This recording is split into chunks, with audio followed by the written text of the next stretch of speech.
We're here at ASCO 2015 talking about precision genomics. I'm here with Dr. Lincoln Nadauld, the Director of Intermountain Precision Genomics. Now, Dr. Nadauld, tell me, what drives your interest in precision genomics? It's two major things.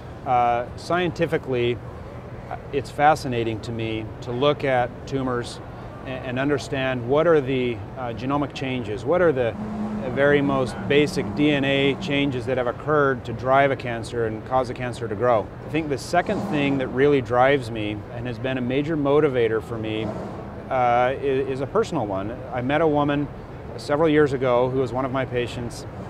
She was 39 years old and had a terrible form of stomach cancer. I knew that if we took the usual approach, we would get the usual outcome. And that was going to be a terminal outcome. And I didn't want the usual outcome for her or for her two teenage daughters. And so we decided to use some novel technologies to evaluate her tumor from a molecular standpoint.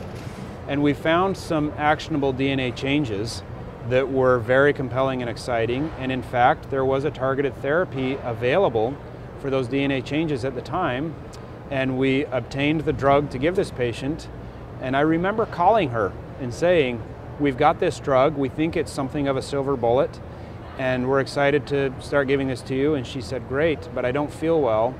And she was admitted to the hospital that night and was sick and never got better, and she passed away before we could ever give her that drug. And that was very, very hard for me to take. And I vowed that we would never let that happen again. And if we could find an actionable mutation, a new hope for patients, that we would deliver treatment to those patients and give them an opportunity for response and new hope, and we would never fail again. And that is my goal, and that is my vision, and that's what drives me.